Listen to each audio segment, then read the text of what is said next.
Hello, madam. Hello, madam. Oh, you're doing in class. Yes. Effort. Okay. Effort.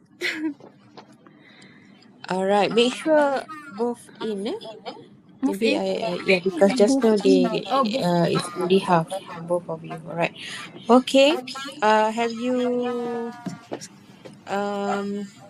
Record? started the recording? Yes, Yes, we started yes. it. Okay. All right. Proceed. Okay. So, Assalamualaikum, madam. Welcome to our presentation. My name is Nabihah Najwa binti NASARUDIN. My student number 2024317941. And my pair is? My name is HADIF bin AWALUDIN. My student number is 2024397721. Thank you, madam, for being here today. So before we begin, I would like to share a personal experience. 2 years ago, during my diploma studies, I suffered from food poisoning that lasts 2 weeks after eating food that had been exposed to harmful air for over 10 hours. Yep, we both had our fair and share of this food poisoning. I also experienced food poisoning during my secondary school days. It was caused by food exposed to flies, and several other students were affected. But thankfully, I recovered within a week, but it made me more cautious about food safety. So for introduction, what is food poisoning? So food poisoning, also known as foodborne illness, refer to digestive system infection or irritation caused by consuming contaminated food or beverage. This is usually due to bacteria, virus, parasite, or even harmful chemicals. Our presentation data regarding the causes and rate of food poisoning patterns are from the Center for Food Safety (CFS) of the Food and Environmental Hygiene Department (FEHD) and USPIRG Advanced Analysis of FDA and USDA data. This shows that our data are valid and can be trusted by our audience. In recent years, the number of people affected by food poisoning has been on the rise, leading to more frequent food recalls. These recalls are often due to issues like undeclared allergens, listeria, and salmonella contamination. So, for the central idea of this topic, the data from histogram and pie chart clearly shows that undeclared allergens are the leading cause of food poisoning, outbreaks, and food recalls. And without proper action, these numbers may continue to rise. Next slide.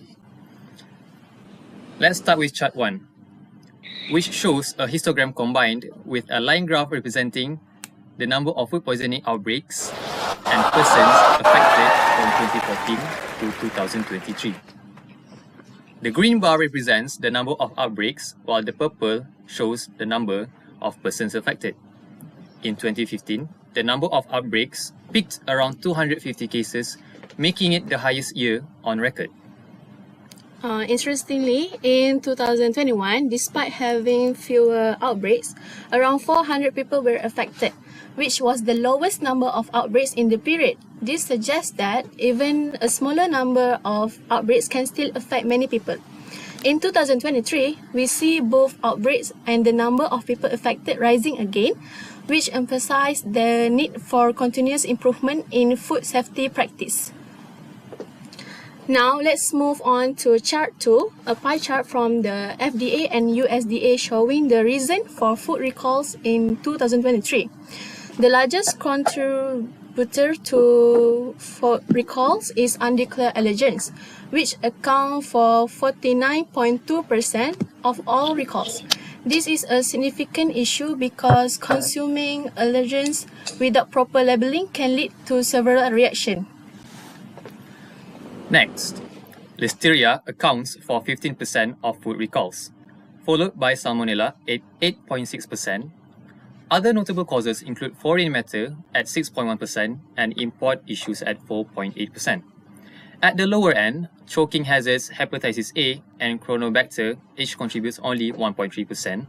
Although their percentages are small, but they can still pose serious risks to public health. This chart highlights the importance of accuracy, food labeling, and stringent safety protocols to reduce food recalls and protect consumers. So, in conclusion, food poisoning continues to be a serious concern with undeclared allergen, leading as the primary causes of food recalls. If this issue is not addressed, the number of affected individuals may continue to rise.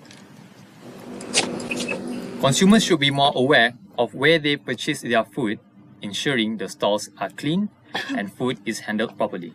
Meanwhile, food suppliers must ensure that their products are stored safely and are safe to consume. By working together, both consumer and suppliers can help reduce the number of food poisoning cases. Thank you for your attention, madam. That is all from us. Assalamualaikum. Okay, good. Right. Okay.